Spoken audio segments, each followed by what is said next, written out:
Jonah also flees to an analog of the desert, that is, a dry place with wind as opposed to the fluid and humid vastness stirred up by the storm winds. But he is not pursued. Jonah does what prophets, as well as Jason and his crew, are supposed to do, namely, he flees, though for no apparent reason. He is pushed by rhetorical reason alone, the force of the text and previous biblical stories. The puzzling motif of Jonah's flight, however, is connected to the Argonautic cycle of stories in two ways. First of all, it indirectly creates a storm caused by a great wind, in Hebrew, ruah gedolah. Secondly, the Hebrew word for fleeing is boreah, which corresponds closely to the name of Boreas, the Greek storm god and father of the Boreads. A fleeing sea creature, a leviathan, actually appears in Isaiah, Job, and the texts of Rosh Shamra. It is a sea monster originating in the primordial and threatening chaos. In the story of Jonah, however, the fleeing is separated from the monster, yet still connected to a storm. In Greek stories, and in ancient folklore in general, sailors had a terrible reputation. It was thought that they were only after passengers' possessions and money, which they could try to obtain, for example, by forcing a victim to sign a will in their favor before throwing the person into the sea. The sailors in the Argonauts saga, however, are of a heroic type and do not do this. But they are dangerous. In the Argonautica Orphica, these adventurers behave according to expectations and become angry at Medea because she has been denounced by a prophecy. They are ready to throw her to the fish, but Jason calms them in time to save her. In a different Greek story reported by Herodotus, sailors also behave as expected, throwing Arion of Mytilene overboard, out of greed for his money and possessions. He is saved by a dolphin who is sensitive to his poetic and musical gifts.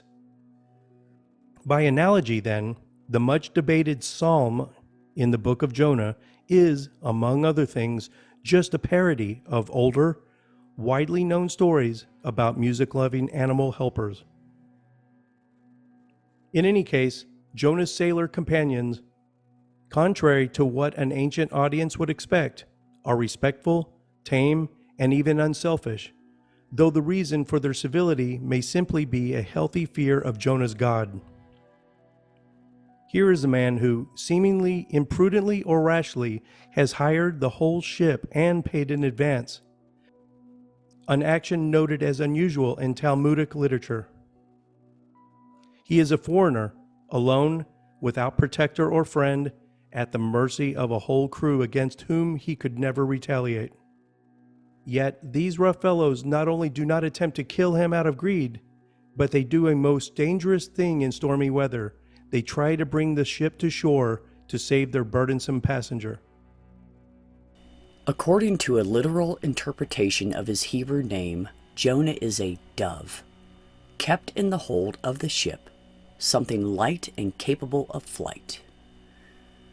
Yet he engages in a downward movement, going down to Jaffa, into the ship, then down into its hold, where he falls into a deep sleep called Wairadam, a word also evoking, phonetically at least, a downward movement, then finally down into the great fish.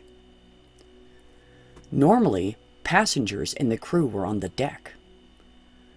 The Hebrew text suggests that Jonah himself becomes part of the cargo. He is a piece of the ballast, often merchandise but normally stones or sand, kept in the depths of the hold of the ship. Surely he is stowed in the most dangerous place of the ship, down among stones and a heavy cargo which could crush him in a storm. One might think of him as being in the same position as the oak beam placed by Athena Pallas in the ship Argo in Jason's story, a beam which occasionally utters true prophecies or predictions. The beam reveals Zeus's anger and invites the heroes to purify themselves, or warns that they are being pursued by the Erinyes who avenge wrongs, especially murders committed among kinsmen. Another similarity is that in helping the crew and being helped by them, Jonah is acting like Phineas the seer, whom the Argonauts, specifically the Boreads, who are named Callias and Zetes and who are sons of Boreas, help after receiving precious information from him. There is no musically enchanted dolphin in the book of Jonah, but rather a large fish, or Ketos, who swallows and then vomits up the hero.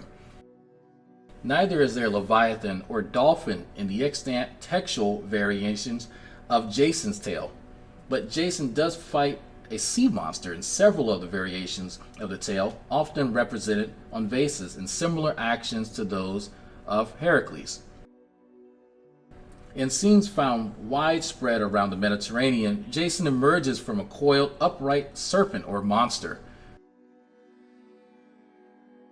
It is in the context that earlier scholars have noted the irrefutable connection with Jonah, in particular a beautiful red-figured cup found at Cerveteri, dated from the beginning of the 5th century BCE, shows a scaly and wide-eyed monster vomiting a limp, naked, bearded, and long-haired Jason. To the right of the scene is Athena, with a spear in her right hand, a bird in her left, and perhaps looking into the eyes of the dragon, whom she is commanded to vomit Jason out. Behind the dragon's head, at left, the golden fleece hangs as limp as Jason on a tree laden with fruit.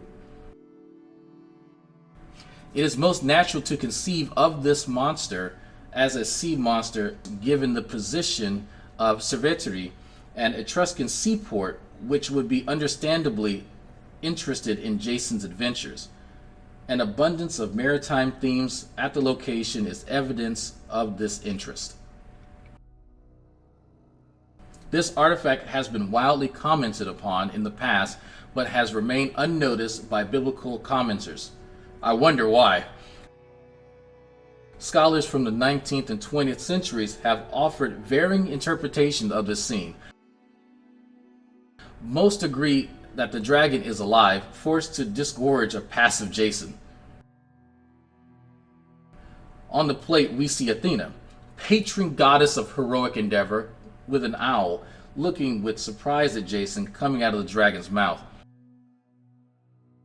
It is obvious that the author of the book of Jonah simply replaced the goddess Athena with the god Yahweh. The bird she carries on her left, however, is not necessarily the usual owl, as all commenters seem to identify it, but could actually be a dove or a seabird.